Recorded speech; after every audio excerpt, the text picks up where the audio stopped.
Okay live हो, notification भेजना बच्चों को, नहीं तो बच्चे आ नहीं पाएंगे। हाँ जी, गुड इवनिंग कबीर आनंद, उसके अलावा उत्तम बेटा गुड इवनिंग। क्लास नहीं चल पा रही है मेरे मोबाइल में, क्या हो गया आपके मोबाइल में? क्लास अभी तक स्टार्ट ही नहीं हुई होगी, अब देखो आपके मोबाइल में। हाँ जी, good evening everyone, good evening. चलिए जल्दी से आइए जो बच्चा नहीं आया है। विवेक खताना, ओके।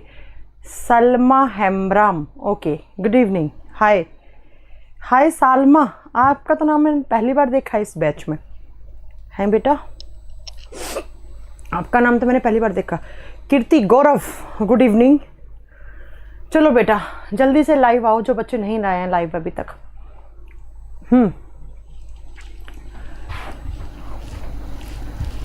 बुलाती है मगर जाने का नहीं, राहुल कह रहे हैं। राहुल बेटा तुम पिटोगे, तुम ना उठपटांग कमेंट करते हो, पिटोगे मेरी क्लास में ना किसी दिन तुम मेरे से। चलो बेटा आओ यहाँ पर, आगे जो बच्चे उत्तम जी आ चुके हैं, ठीक है। देखिए एक तो अपना ध्यान रखना सबसे पहले तो, अभी वापस इतना ज़्यादा मैम CHSL के एग्ज़ाम पोस्टपोन हो सकते हैं बेटा, 90% पोस्टपोन होने के चांसेस हैं। अगले सप्ताह से 90% चांसेस है CHSL का एग्ज़ाम पोस्टपोन हो भी सकता है, लेकिन एडमिट कार्ड आने के बाद ना थोड़ा सा वही होता है कि होगा नहीं होगा। 2 तो हो चुके हैं, कल भी हुआ एग्ज़ाम, आज भी हुआ CHSL का, लेकिन बाकी कुछ शहरों में कर सकते हैं, ये हो सकता है ना।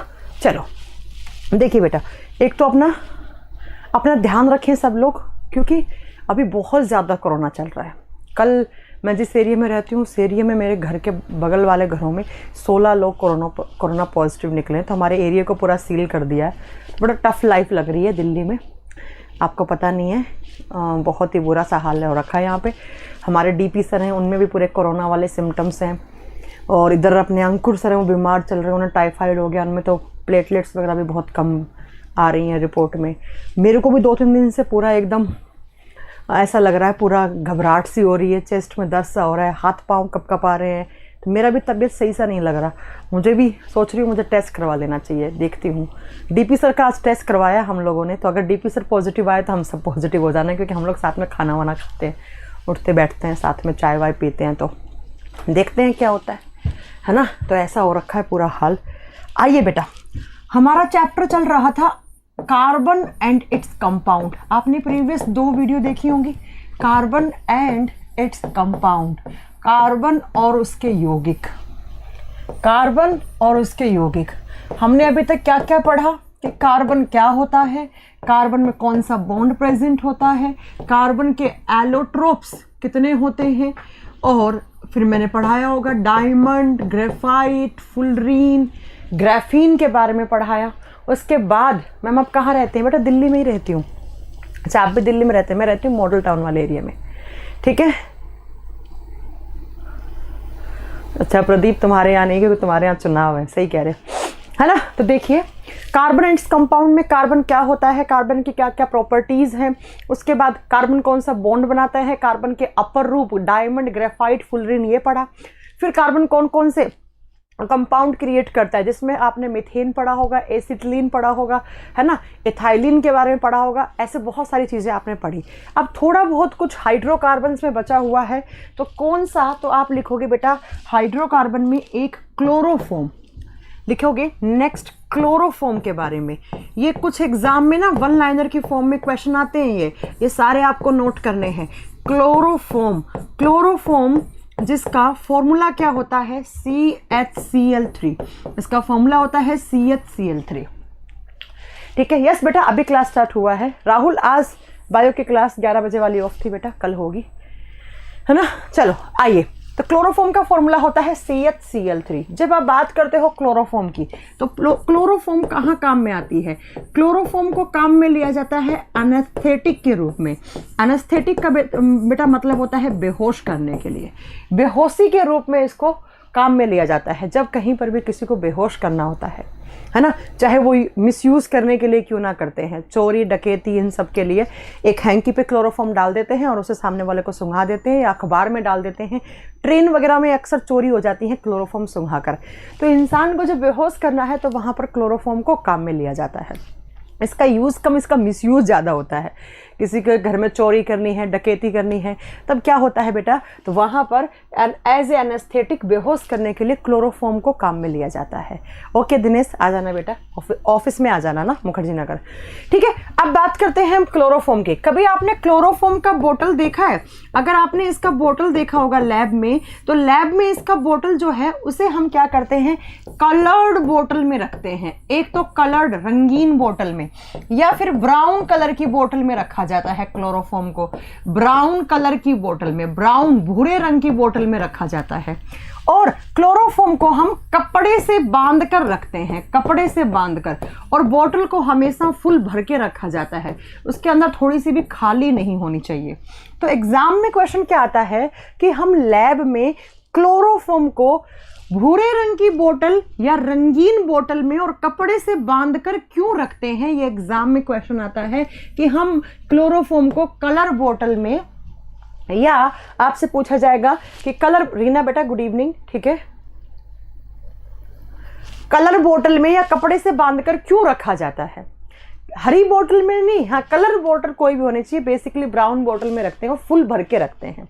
क्यों रखा जाता है, क्योंकि अगर आपने क्लोरोफॉर्म को ब्राउन कलर की बोतल में नहीं रखा और कपड़े से बांधकर नहीं रखा, तो बेटा कपड़े से बांधकर नहीं रखा तो बाहर से जो एयर है, और एयर में कौन है, ऑक्सीजन, ऑक्सीजन गैस, और किसकी प्रेजेंस में, सनलाइट की प्रेजेंस में, सनलाइट सूर्य के प्रकाश की उपस्थिति में, ये क्लोरोफॉर्म ऑक्सीजन और सनलाइट की प्रेजेंस में रिएक्शन करके, अभिक्रिया करके एक टॉक्सिक गैस में कन्वर्ट हो जाती है। और वो टॉक्सिक गैस कौन सी है, COCl2 प्लस यहाँ से HCl रिलीज हो जाएगा। और यहाँ पर जिसको बैलेंस करोगे तो यहाँ हाफ लगा देना। और इस COCl2 को कहा जाता है फोस्जीन। इसे क्या कहा जाता है, इसे बोलते हैं हम फोस्जीन गैस। और बेटा फोस्जीन गैस जहरीली गैस होती है। फोस्जीन कैसी गैस होती है, टॉक्सिक गैस होती है, जहरीली गैस होती है। और फोस्जीन अगर आपने किसी को सुंघाई तो बेटा वो इंसान की डेथ हो सकती है, वो मर सकता है, उसके फेफड़े वगैरह उसके खराब हो सकते हैं, ब्लॉक हो सकते हैं, और उस इंसान की डेथ, उसकी मृत्यु हो जाती है। डबल साउंड आती है रीना, एक बार बेटा वीडियो अपना लॉग आउट करके लॉग इन कर लो, सही हो जाएगा, ठीक है। समझ में आ गई मेरी बात। मैंने कहा है कि अगर एग्जाम में क्वेश्चन पूछ ले कि क्लोरोफॉर्म को आप लेबोरेटरी में सनलाइट और ऑक्सीजन की प्रेजेंस में रख दिया तो वो किस हानिकारक गैस में बदल जाएगी, फोस्जीन। और फोस्जीन बेटा आपको पता है हिटलर के बारे में, हिटलर क्या करता था बेटा, हिटलर एक गैस का ऐसे चैम्बर बनाता, एक गैस चैम्बर बनाया, और इस गैस के चैम्बर में जिन लोगों को पनिशमेंट देनी पड़ती थी, मतलब वो सजा देता था, कोई भी अपराध कर दिया मतलब किसी ने भी, तो उन लोगों को इस चैम्बर के अंदर भर देता था। और इस चैम्बर के अंदर क्या करता, फोस्जीन गैस छोड़ देता। और यहाँ पर जो लोग थे वो लोग दम घुट घुट के और उनके फेफड़े ब्लास्ट हो के वो लोग मर जाते थे। यस सुमन साहू आप लाइव हैं, ठीक है। तो अगर एग्जाम में क्वेश्चन आ जाए कि हिटलर अपने गैस चैम्बर में कौन सी गैस को छोड़ता था, कौन सी हानिकारक गैस को छोड़ता था, तो आप क्या बताएंगे बेटा, फोस्जीन गैस को। फोस्जीन गैस बहुत ज्यादा टॉक्सिक गैस होती है, जहरीली गैस होती है, ठीक है। दम घोटू गैस तो बेटा मैंने बताया है आपको, ये होती है राहुल, दम घोटू गैस CO होती है, कार्बन मोनोऑक्साइड होती है। तो अगर आपसे पूछ ले क्लोरोफॉर्म, तो क्लोरोफॉर्म के बारे में ये बता देना। अब एक बच्चे का डाउट आया है कि मैम जो एनेस्थेसिया वाला इंजेक्शन होता है उसमें क्लोरोफॉर्म होता है। नहीं बेटा, जो एनेस्थेटिक इंजेक्शन होता है जिसे हम एनेस्थेसिया इंजेक्शन बोलते हैं, और ये एनेस्थेसिया इंजेक्शन कब लगता है बेटा, ये इंजेक्शन लगता है बच्चों जब कभी भी किसी ऑर्गन की क्या करनी होती है, सर्जरी करनी होती है। कहीं पर भी किसी ऑर्गन की सर्जरी करनी है तो उस इंसान को दर्द ना महसूस हो, उस ऑर्गन को काटना है या उसको पूरे को ट्रांसप्लांट करना है तो उस इंसान को दर्द ना महसूस हो। तो दर्द दर्द को बिना महसूस करे, मतलब उसकी सर्जरी हो जाए, तो वहाँ पर जो इंजेक्शन दिया जाता है वो होता है एनेस्थेसिया इंजेक्शन।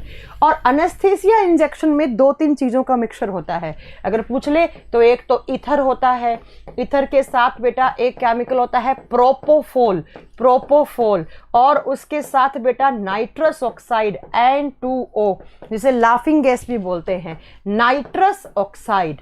तो ये सब काम में लिया जाता है एनेस्थेसिया इंजेक्शन में। लेकिन क्लोरोफॉर्म अगर आपने सुंघाई है किसी को तो वो 1.5-2 घंटे बाद होश में आ जाएगा। आप मान लो आपने किसी अपने पेशेंट को आईसीयू में लेकर गए, उसकी सर्जरी चलनी है 6-7 घंटे, और आपने उसे क्लोरोफॉर्म से बेहोश किया, सर्जरी के बीच में उठ के खड़ा हो जाएगा वो।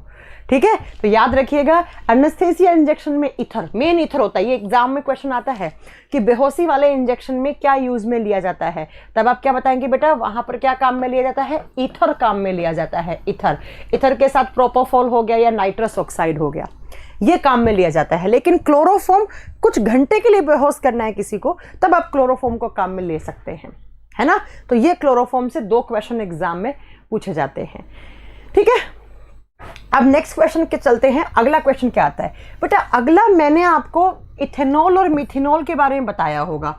ये 2 यहाँ से भी एग्जाम में 4-5 क्वेश्चन आते हैं, जरा ध्यान से सुनना। क्या क्या, पहला आप लिखोगे जहरीली शराब, जिसे बोलते हैं, एक होता है बेटा CH3OH, और इसे नाम देते हैं आप मिथेनॉल, मिथेनॉल। और जैसे आप कच्ची शराब का नाम देते हैं मैथिल अल्कोहल। अमित यादव, यस बेटा, ठीक है, जिसे हम क्या बोलते हैं, मैथिल अल्कोहल बोलते हैं। और ये अल्कोहल पीने वाली अल्कोहल नहीं है बेटा। CH3OH जिसे आप मैथिल, मिथेनॉल या मैथिल अल्कोहल, या इसी को कहा जाता है कच्ची शराब।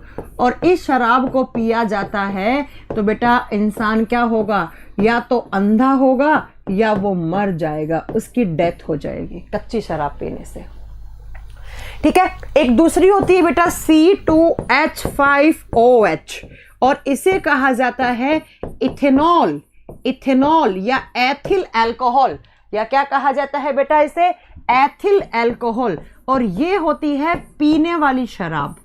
अब शराब तो शराब है ना, एक कच्ची है और एक पक्की है। मतलब ये पक्की का मतलब क्या है, पीने वाली है। ये होती है बेटा ड्रिंकेबल, ये होती है ड्रिंकेबल, ये पीने वाली शराब है। हम जितनी भी जो भी शराब पीते हो, विस्की, रम, स्कॉच, या जो भी आप पीते हो, वो सब किसकी बनी हुई होती हैं, इथेनॉल की बनी हुई होती हैं, C2H5OH की बनी हुई होती हैं।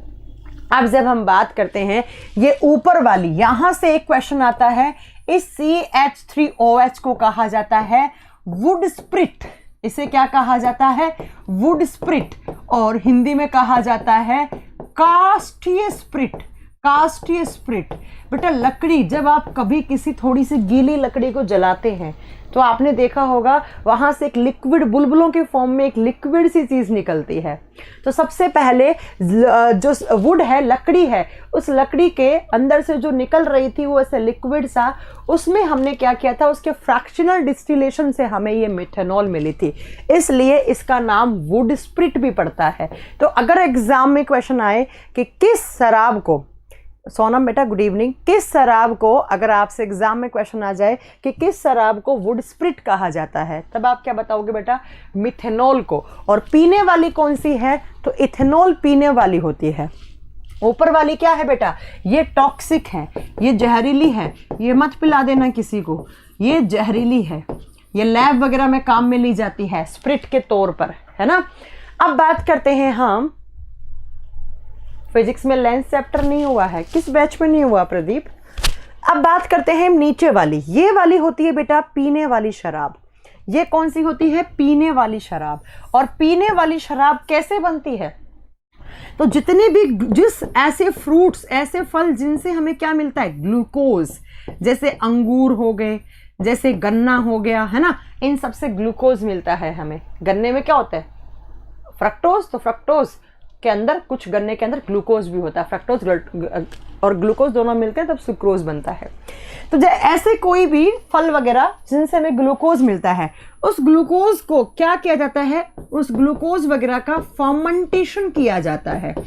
फर्मेंटेशन जिसे हम बोलते हैं किण्वन, और किण्वन प्रक्रिया में कौन से एंजाइम की प्रेजेंस में? जाइमेज नामक एंजाइम होता है जो क्या करता है, इस ग्लूकोज को किस में कन्वर्ट करता है? इथेनॉल में कन्वर्ट करता है।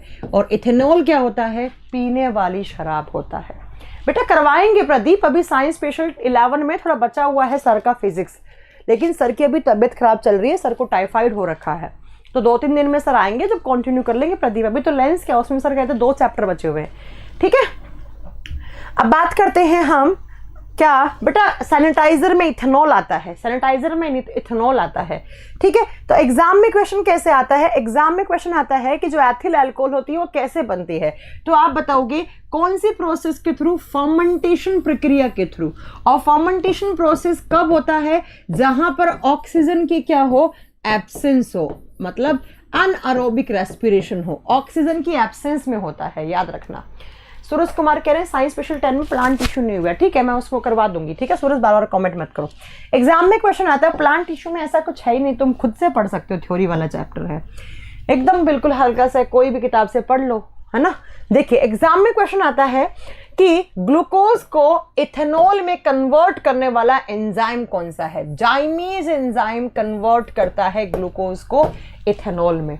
किस प्रक्रिया द्वारा शराब बनाई जाती है? फर्मेंटेशन, किण्वन प्रक्रिया द्वारा। अगला एग्जाम में क्वेश्चन आए कि फर्मेंटेशन ऑक्सीजन की प्रेजेंस में होता है या एब्सेंस में? आप बताओगे ऑक्सीजन की एब्सेंस में होता है, अनएरोबिक रेस्पिरेशन होता है। ये एग्जाम में दोनों क्वेश्चन आपके साथ में आ सकते हैं, बहुत सारे एग्जाम में आए भी हैं अलग अलग टाइम पर। अब हम बात करते हैं बेटा इन दोनों के बारे में। बेटा एक क्या होता है, लेबोरेटरी में इथेनॉल भी होती है, मिथेनॉल भी होती है। एक टर्म पढ़ोगे आप ऑर्गेनिक केमिस्ट्री में, डीनेचुरेशन ऑफ अल्कोहल। एक बार एनडीए सीडीएस के एग्जाम में ये पूछा हुआ है कि what is the meaning of denaturation of alcohol. Hindi में बोलते हैं अल्कोहल या शराब का विकृतीकरण, अल्कोहल का विकृतीकरण, विकृतीकरण। अब इसका मतलब क्या होता है? जब आप पीने वाली शराब, बोले तो इथेनॉल, इथेनॉल में आप मिक्स कर देते हो किसे? मिथेनॉल को, तो पीने वाली शराब भी क्या हो जाती है? टॉक्सिक, जहरीली। तो इसे कहा जाता है डीनेचुरेशन ऑफ अल्कोहल। इसे क्या कहा जाता है? Denaturation of alcohol. मेरी बात समझ में आ गई? एग्जाम में क्वेश्चन आता है, ये एग्जाम में क्वेश्चन आता है कि what is the meaning of denaturation of alcohol. तो आप बता दोगे बेटा जब पीने वाली शराब इथेनॉल के अंदर मिथेनॉल मिला देते हो आप, तब क्या हो जाता है? अल्कोहल का डीनेचुरेशन, अल्कोहल का विकृतीकरण हो जाता है। ये एग्जाम में क्वेश्चन आता है। एक क्वेश्चन ये आता है, एक आता है बेटा व्हाट इज पावर अल्कोहल। कभी सुना है आपने? What is power alcohol? Power alcohol Hindi में कोई नाम नहीं है, इंग्लिश नाम ही आएगा। पावर अल्कोहल किसका मिक्सचर होता है? ऐसा एग्जाम में क्वेश्चन मिलता है। ये क्या है? ये एक प्रकार का फ्यूल है, एक प्रकार का ईंधन है बेटा। क्या है? ईंधन, गाड़ियों में भरा जाने वाला ईंधन है। और जब आप पावर अल्कोहल क्या होता है? जब आप पेट्रोल के साथ इथेनॉल मिक्स कर देते हो, 90% में पेट्रोल और 10% में इथेनॉल, शराब को डाल दिया आपने, तो बेटा हमें वहां से क्या मिलता है? वहां से हमें फ्यूल मिलता है, जिस फ्यूल को हम क्या बोलते हैं? पावर अल्कोहल बोलते हैं। हमने क्यों बनाया पावर अल्कोहल? बेटा ऐसे ठंडे देश जहां पर हमेशा माइनस में टेम्परेचर रहता है और बर्फ जमती है, तो वहां पर गाड़ियों में फ्यूल जमने लग जाता है, वहां पर गाड़ियों में पेट्रोल जमने लग जाता है। तो पेट्रोल को जमने से बचाने के लिए एंटी फ्रीजिंग एजेंट के रूप में हम इथेनॉल को डालते हैं। स्पेशली एथाइल अल्कोहल यूज में लिया जाता है कि एथाइल अल्कोहल का फ्रीजिंग पॉइंट बहुत ज्यादा होता है, -114 डिग्री की लमसम होता है, और -114 तो बहुत होता है ना, ठीक है बेटा। तो इसलिए पेट्रोल के साथ हम शराब को, अगर आप कभी इंडिया में लद्दाख वगैरह गए हैं बेटा, वहां पर जो पेट्रोल मिलता है ना लद्दाख वगैरह में, वहां पर क्या होता है? उस पेट्रोल के अंदर शराब मिली हुई होती है। यहाँ पर तो पीने के लिए नहीं मिलती है ना। तो बेटा जगदीश बेटा एसिड बेस्ड सॉल्ट होगा आपका, चिंता मत करो। यहाँ तो पीने के लिए नहीं है, तो गाड़ियों में डालने के लिए कहाँ से आएगी? तो जब पेट्रोल के साथ इथेनॉल को मिक्स करते हैं तो उसे बोला जाता है पावर अल्कोहल। और डीनेचुरेशन अल्कोहल क्या होता है? इथेनॉल के साथ मिथेनॉल मिलाते हैं तब ये बनता है। दोनों क्वेश्चन का आंसर मुझे लगता है आप अच्छे से दे देंगे, ठीक है बेटा। हाँ, एक क्वेश्चन और भी आता है, एक क्वेश्चन आता है स्पिरिट ऑफ वाइन किसे कहा जाता है, ये भी नोट कर लेना। ये सारे वन लाइनर की फॉर्म में क्वेश्चन करवा रही हूं मैं आपको। एग्जाम में क्वेश्चन आता है कि स्पिरिट ऑफ वाइन, हिंदी में कुछ नाम नहीं है, स्पिरिट ऑफ वाइन किस शराब को कहा जाता है? भाई वाइन वगैरह किससे बनती है बेटा? इथेनॉल से बनती हैं, तो इथेनॉल को कहा जाता है। किसे कहा जाता है? इथेनॉल को कहा जाता है। ठीक है, समझ में आ गई मेरी बात? हाँ जी, अगला चलिए। मैम ग्लिसरीन क्या होता है? बेटा ग्लिसरीन एक अलग चीज है, ध्यान से सुनना मेरी बात। एक बच्चे ने पूछा है क्वेश्चन, तो मैं बता देती हूँ। अगर बेटा जब ग्लिसरॉल की बात करते हो ना, आप मेरे से जो पूछा है आपने कि मैम ग्लिसरॉल क्या है, ग्लिसरॉल काम में लिया जाता है आर्टिफिशियल टीयर बनाने के लिए। आर्टिफिशियल टीयर क्या होते हैं? जिसे हम क्रोकोडाइल टीयर बोलते हैं, मगरमच्छ के आंसू। एक कहावत सुनी होगी आपने, कृत्रिम आंसू। आप रोना नहीं चाहते लेकिन आपकी मजबूरी है रोना। जैसे मूवीज में लड़कियां रो लेती हैं, इतने भयंकर आंसू चलते हैं उनके सीरियल्स वगैरह में, तो वो क्या करते हैं, वो ग्लिसरॉल को यहाँ लगाते हैं आंख के नीचे, और आपकी आंखों से पानी बहना शुरू हो जाता है, जिन्हें बोलते हैं मगरमच्छ के आंसू या घड़ियाली आंसू, या हम बोलते हैं कृत्रिम आंसू। तो अगर आपसे पूछे ना आर्टिफिशियल टीयर्स बनाने में किसे काम में लिया जाता है, तब बेटा इथेनॉल नहीं, एक बच्चा इथेनॉल लिख रहा है, आंखें जल जाएंगी उसकी, ग्लिसरॉल काम में लिया जाता है। ग्लिसरॉल, और बेटा यही ग्लिसरॉल काम में आता है टीएनजी बनाने में। और टीएनजी क्या होता है? ट्राई नाइट्रो ग्लिसरॉल होता है। और ये टीएनजी कहाँ काम आता है? डायनामाइट जैसा एक्सप्लोजिव बनाने में। डायनामाइट जैसा, डायनामाइट क्या होता है बेटा? डायनामाइट बोल लो, आरडीएक्स बोल लो, या हम क्या बोल लेते हैं बेटा? T4 बोल लेते हैं। ये क्या होते हैं? एक्सप्लोजिव, ये विस्फोटक होते हैं, जहां पर एक्सप्लोजिव करना है आपको। ठीक है, चिरंजी लाल सैनी, ओके बेटा, ठीक है। तो अगर एग्जाम में क्वेश्चन आए कि टीएनजी बनाने में हम किसको काम में लेते हैं, तब बताओगे ग्लिसरॉल को। और यही ग्लिसरॉल कृत्रिम आंसू, आर्टिफिशियल टीयर्स बनाने में किया जाता है इनका उपयोग। और यही टीएनजी, ट्राई नाइट्रोग्लिसरॉल, यह काम आता है विस्फोटक बनाने में, जैसे डायनामाइट जैसे विस्फोटक पदार्थ बनाने में काम में आता है। ठीक है ना बच्चों, जिसने मुझसे पूछा इस क्वेश्चन को, तो इस क्वेश्चन को अच्छे से नोट करना। अब नेक्स्ट देखो, नेक्स्ट एक आता है बेटा फॉर्मेलिन के बारे में क्वेश्चन आता है। फॉर्मेलिन नेक्स्ट क्वेश्चन आता है। ये कुछ क्वेश्चंस हैं जो एग्जाम में आते हैं, ठीक है, हाइड्रोकार्बन से ही है ये। फॉर्मेलिन सॉल्यूशन क्या होता है? एग्जाम में क्वेश्चन आता है, what is formalin solution? Formalin solution क्या होता है? तो आप बेटा कभी बायोलॉजी वाली लैब में गए होंगे, अगर नहीं गए तो कभी मौका मिले तो जाना, जीव विज्ञान प्रयोगशाला में जाना। जब आप बायोलॉजी वाली लैब में जाओगे तो बेटा क्या होगा, वहां पर आप देखोगे कि बायोलॉजी वाली लैब में, बेटा अजीत सर की बुक के लिए आई एम नॉट रिस्पॉन्सिबल, उन्होंने जो नंबर दिया उस पर कॉल कीजिए, ठीक है। रामाकांता ओझा, बेटा तुम आ जाओ यहाँ पर पढ़ने, ठीक है। और जगदीश बेटा जिस दिन खत्म हो जाएगा उसके बाद 45 डेज होंगे आपके पास। सुनिए यहाँ पर फॉर्मेलिन सॉल्यूशन क्या होता है। अगर आप बायोलॉजी वाली लैब में गए होंगे तो वहां पर क्या करते हैं, एक बोतल में सांप को मार के रख रखा है, मेंढक को मार के रख रखा है, छिपकली को मार के रख रखा है, और वो सालों साल से पड़े हैं एज इट इज, है ना। ना ही तो उसके अंदर बदबू आती है, ना उनकी डेड बॉडी गलती है, ठीक है, ना तो वो डेड बॉडी गलती है, ना उससे बदबू आती है। तो जो डेड बॉडीज होती हैं, इसकी लिविंग ऑर्गेनिजम्स की जो डेड बॉडी होती हैं, उन डेड बॉडी को प्रिजर्व करके रखा जाता है बायोलॉजी वाली लैब में, ताकि उस पर एक्सपेरिमेंट करें। डेड बॉडी को प्रिजर्वेशन करा जाता है किसके अंदर, आप बताओगे फॉर्मेलिन सॉल्यूशन के अंदर। तो आपने देखा होगा बेटा कि सांप को मार के रख रखा है एक बोतल के अंदर, उसमें एक वाइट से कलर का लिक्विड भरा हुआ है, बहुत सारे बच्चों को लगता है कि वो सॉल्यूशन जो है वो पानी है, पानी नहीं है, पानी में तो गल जाता है बेटा, है ना। राजेश बेटा गुड इवनिंग। पानी में तो गल जाती है उनकी डेड बॉडी, लेकिन उनकी डेड बॉडी 20-20 साल से एज इट इज, आप स्कूल से पढ़ के पास हो जाओगे, आप कॉलेज भी कर लोगे, आप बूढ़े हो जाओगे, तब भी वो डेड बॉडी ऐसी कैसी रहती है।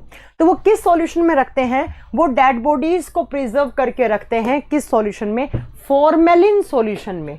अब आपसे एग्जाम में क्वेश्चन कैसे आएगा बेटा, व्हाट इज फॉर्मेलिन सॉल्यूशन। तो जो भी बायोलॉजी वाली लैब में डेड बॉडी को प्रिजर्व करके रखा जाता है उस सॉल्यूशन को फॉर्मेलिन सॉल्यूशन कहा जाता है। ठीक है, ओके बेटा, सूरज करवा देंगे। ठीक है, अब बात करते हैं बेटा ये फॉर्मेलिन सॉल्यूशन क्या होता है। तो ये होता है 40% aqueous solution of 40% aqueous solution of formaldehyde and ethanol क्या आप समझे आप, इथेनॉल और फॉर्मेल्डिहाइड का 40% विलियन फॉर्मेलिन विलियन कहलाता है। लिखिएगा अल्कोहल और फॉर्मेल्डिहाइड का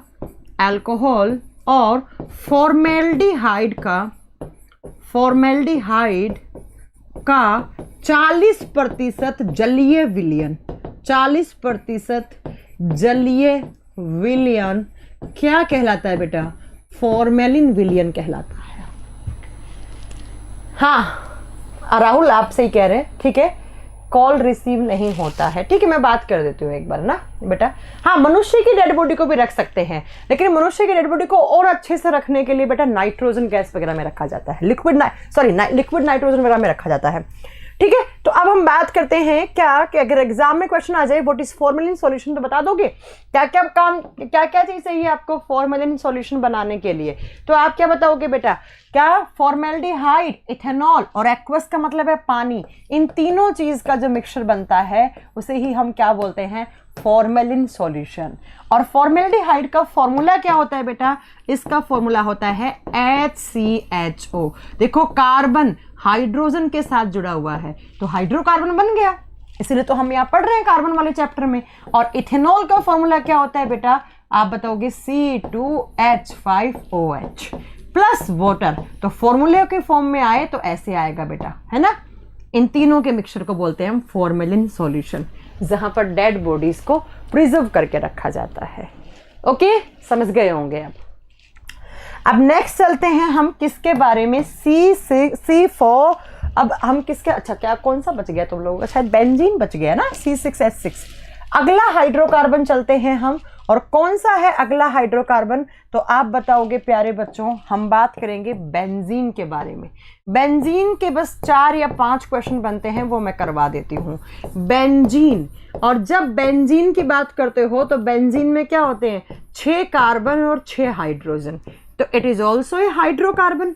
लेकिन ये कैसा हाइड्रोकार्बन है, तो ये बेटा एक एरोमेटिक हाइड्रोकार्बन है। सभी एरोमेटिक हाइड्रोकार्बन्स इसी से मिलकर बने हुए होते हैं। ये सारे के सारे एरोमेटिक हाइड्रोकार्बन्स का जन्मदाता है बेटा। एरोमेटिक हाइड्रोकार्बन्स का ये सारे एरोमेटिक हाइड्रोकार्बन्स का जन्मदाता है। जितने भी आप एरोमेटिक हाइड्रोकार्बन पढ़ते हैं रिंग वाले, उन सब का जन्मदाता है बेटा कौन, बेंजीन। वो सब बेंजीन से बने हुए होते हैं। अब मुझे पता है बहुत सारे बच्चे सोच रहे होंगे व्हाट इज एरोमेटिक हाइड्रोकार्बन। तो बेटा ऐसे हाइड्रोकार्बन जिनके अंदर क्या होता है, जो सिंगल नहीं, ऐसे हाइड्रोकार्बन्स जिनमें डबल और ट्रिपल बॉन्ड जो होते हैं वो एकांतर क्रम में पाए जाते हैं। और दूसरा ऐसे हाइड्रोकार्बन्स जो हकल नियम, इनका दूसरा एरोमेटिक हाइड्रोकार्बन्स होने के सिर्फ 2 ही कंडीशन है। एक तो उनमें जो डबल और ट्रिपल बॉन्ड है बेटा ना, वो डबल और ट्रिपल बॉन्ड क्या होने चाहिए, एकांतर क्रम में होनी चाहिए, लीनियर फॉर्म में होनी चाहिए एक तो। और दूसरा ये एरोमेटिक हाइड्रोकार्बन्स हकल नियम का पालन करना चाहिए। ये सब आपको नहीं पढ़ने, ये एकेडमिक्स में पढ़ा जाता है। आप तो बस इतना याद रखो, अगर एग्जाम में कभी क्वेश्चन आ जाए कि सारे के सारे एरोमेटिक हाइड्रोकार्बन हैं, उनका जन्मदाता कौन है, बेंजीन। बेंजीन का फॉर्मूला C6H6। अब बात करते हैं बेटा, एक एग्जाम में क्वेश्चन आता है बेंजीन क्या पानी में घुलनशील है, तो आप लिखोगे it is non soluble in water, non soluble in water, यह पानी में नहीं घुलता है, लेकिन इथर अल्कोहल जैसी चीजों में सॉल्यूबल हो जाता है। ठीक है, तो याद रखिएगा कि ये नॉन सॉल्यूबल इन वाटर, पानी में अघुलनशील है, पानी में बेंजीन नहीं घुलता है, पानी में अघुलनशील है। और कहाँ काम आता है ये बेटा, इसका सबसे ज्यादा मेजर यूज है ड्राई क्लीन करवाने में। आप कपड़ों पे ड्राई क्लीन करते हो ना, करवाते हो ना, जिसे शुष्क धुलाई बोलते हैं हम, है ना, ड्राई क्लीन करवाने में जिसे शुष्क धुलाई बोलते हैं। तो ये एग्जाम में क्वेश्चन यहां से बन सकता है कि कौन सा एक हाइड्रोकार्बन है जो ड्राई क्लीन करवाने में काम आता है, शुष्क धुलाई करवाने में काम आता है। ठीक है, तो आप बताओगे क्या, बेंजीन, जिसका फॉर्मूला एनटीपीसी के एग्जाम में पूछा था C6H6 होता है। और बेंजीन पानी में घुल सकता है, आप बताओगे नहीं मैम, बेंजीन पानी में नहीं घुल सकता है। ठीक है, अब बेटा एक दो क्वेश्चन मैं और बताती हूं आपको। एक और हाइड्रोकार्बन है, कौन सा, जब आप कार्बन को कीटोन ग्रुप के साथ जोड़ोगे, जब आप कार्बन को कीटोन ग्रुप, और कीटोन ग्रुप क्या होता है बेटा, कीटोन समूह है किसे कहा जाता है, आपने ये 11th क्लास में पढ़े होंगे अगर आपके पास केमिस्ट्री रही होगी तो। डबल बॉन्ड O को कहा जाता है कीटोन ग्रुप। तो जब आप कार्बन को कीटोन ग्रुप के साथ जोड़ते हो तो बेटा आपको ये मिलता है CH3 C डबल बॉन्ड और CH3, और इसे कहा जाता है एसीटोन, इसे कहा जाता है एसीटोन। और यही जो एसीटोन होता है इसे ही कहा जाता है थिनर, थिनर। और इसी थिनर को काम में लिया जाता है as a nail paint remover. लड़कियां क्या करती हैं, हर सप्ताह में नेल पेंट अलग अलग लगाती रहती हैं, तो वो नेल पेंट हटाती जिस सॉल्यूशन से है, नेल पॉलिश रिमूवर जिसे बोलते हैं हम आम भाषा में, वो क्या होता है बेटा, वो होता है आपका एसीटोन, नेल पॉलिश हटाने के लिए। या क्या करते हैं, इसको कहाँ काम में लेते हैं, हमारे घरों में पेंट लाते हैं हम, पेंट गाढ़ा होता है, फिर हम क्या करते हैं उसके अंदर एक सॉल्यूशन डाल देते हैं। तो पेंट को पतला करने के लिए, जो पेंट होता है उसको थिन करने के लिए, पतला करने के लिए उसमें क्या डाल देते हैं हम, एसीटोन। और कुछ लोग इस एसीटोन को नशे के रूप में काम में लेते हैं। ऐसे 5-5 रुपए की पुड़िया आती हैं और उन पुड़िया को हाथ में डाल लेते हैं या हाथ में रखते हैं और ऐसे सूंघते रहते हैं। जैसे रेड लाइट पे छोटे छोटे बच्चे होते हैं ना, स्पेशली अगर दिल्ली में अगर आप कभी आओगे तो दिल्ली में आप सीपी वाले एरिया में या कहीं पर भी आप लाल बत्ती पे रुकोगे तो छोटे छोटे बच्चे होते हैं, आप देखना उनके हाथों में सॉल्यूशन लगा हुआ होता है। तो वो क्या होता है, जो बहुत सस्ता आता है, 2 रुपए का 3 रुपए का पैकेट आ जाता है, वो उसको लगातार सूंघते रहते हैं। बहुत देर तक इसे सूंघोगे ना बेटा, नशा हो जाता है इंसान का जो ब्रेन है वो ब्लॉक सा होने लग जाता है, बहुत धीरे धीरे काम करने लग जाता है इंसान का ब्रेन। तो इसे नशे करने में भी काम में लिया जाता है। लेकिन एग्जाम में ये नहीं आएगा कि नशा करने के लिए क्या काम में लिया जाता है। एग्जाम में आते हैं प्यारे बच्चों कि जो नेल पेंट रिमूवर है वो क्या है, तब आप क्या बताओगे, वो एसीटोन है। वो क्या है, एसीटोन है ना। चलो नेक्स्ट, अब बेटा कुछ क्वेश्चन हैं, जरा ध्यान से सुनना। बस ये हाइड्रोकार्बन्स आपको इतने ही पढ़ने हैं। मैंने सारे हाइड्रोकार्बन्स करवा दिए हैं आपको, जो एग्जाम में डायरेक्टली क्वेश्चन आते हैं वो सब करवा दिए हैं।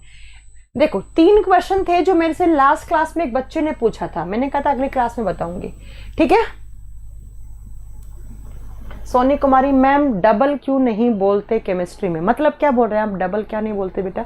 देखिए बेटा, एक क्वेश्चन आता है मच्छर मारने की दवा, मच्छर मारने की दवा, आजकल मच्छर बहुत हो रखे हैं बेटा, मच्छर मारने की दवा आती है, मोर्टीन आता है, काला हिट वगैरह आता है, तो उसमें कौन सा कंपाउंड यूज में आता है, ये एग्जाम में क्वेश्चन आता है। तो मच्छर मारने की दवा में क्या काम में लिया जाता है, तो आप बताओगे पायरेथ्रिन। एग्जाम में क्वेश्चन आता है पायरेथ्रिन, मच्छर मारने की दवा में ये होता है पायरेथ्रिन, है ना, पायरेथ्रिन, पायरेथ्रिन, ये आप ऑप्शन ठीक करके आ जाना एग्जाम में। इसके अलावा मैंने आपको बताया भी होगा, रेट किलर, चूहे मारने की दवा में क्या आता है, चूहे मारने की दवा पूछे तो उसमें क्या आता है? चूहे मारने की दवा में, चूहे मारने की दवा में आता है बेटा प्यारे बच्चों जेड जिंक फॉस्फाइड। बताया था ना मैंने आपको, ये शायद मैंने पढ़ा रखा है, ये जिंक फॉस्फाइड। ठीक है, तो ये आता है चूहे मारने की दवा में, ये मैंने बता रखा है आपको। ये दोनों बता रखे, नहीं दोनों तो नहीं बताया होगा, शायद मैंने ये चूहे मारने वाली दवा मैंने पढ़ाई होगी आपको कब, जब मैंने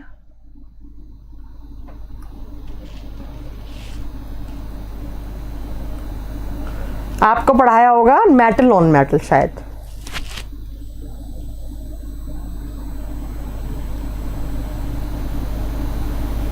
हाँ जी ठीक है, चलो। हाँ, दो क्वेश्चन और हैं देखो एग्जाम में आते हैं। एक आता है कि जब फर्स्ट वर्ल्ड वॉर हुआ था, प्रथम विश्व युद्ध हुआ था, फर्स्ट वर्ल्ड वॉर हुआ था, तो उसमें कौन सी गैस काम में ली गई थी? तब आप बताओगे बेटा मस्टर्ड गैस, मतलब जो किससे मिलती है? सरसों के तेल से। मस्टर्ड गैस जो कि सरसों के तेल से बनती है। तो अगर आपसे पूछ ले कि प्रथम विश्व युद्ध में कौन सी गैस काम में ली गई थी, तो मस्टर्ड गैस। और द्वितीय विश्व युद्ध में कैल्काइट गैस काम में लिया गई थी। तो अगर ये भी क्वेश्चन आए कि सेकंड वर्ल्ड वॉर जब हुआ था तो उसमें कौन सी गैस काम में ली गई थी, तो कैल्काइट गैस, कैल्किट या कैल्काइट गैस इसे लिखा जाता है। ये दोनों एग्जाम में, हाँ हिंदी में कभी कभी कैल्साइट भी मिलेगा ऐसे लिखा हुआ, कैल्साइट गैस।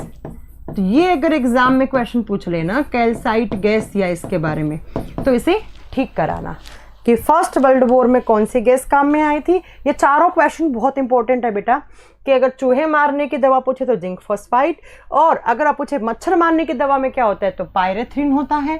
प्रथम विश्व युद्ध में मस्टर्ड गैस जो सरसों के तेल से बनती है वो काम में ली गई थी, और सेकेंड वर्ल्ड वॉर में कैल्काइट जिसे कैल्साइट गैस के नाम से भी अक्सर जाना जाता है, ये काम में लिया गया था बस। और यहाँ पर आपके आकर कार्बन एंड इट्स कंपाउंड वाला चैप्टर आपका पूरा हो चुका है। कार्बन एंड इट्स कंपाउंड अब बेटा पढ़ना आपको है। एग्जाम में क्वेश्चन कैसे आएंगे, डायमंड, ग्रेफाइट, फुलरीन, इनसे क्वेश्चन बन जाता है कि कौन सा हार्ड है और कौन सा गुड कंडक्टर ऑफ इलेक्ट्रिसिटी है, कौन सा बैड कंडक्टर ऑफ इलेक्ट्रिसिटी है।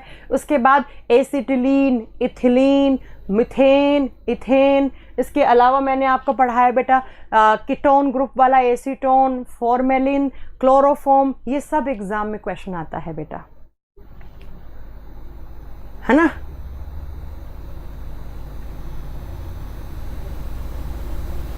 ठीक है, तो ये एग्जाम में सारे क्वेश्चन आते हैं। अब अच्छे से आप हाइड्रोकार्बन के नोट्स बनाओ और बढ़िया से इन्हें पढ़ो।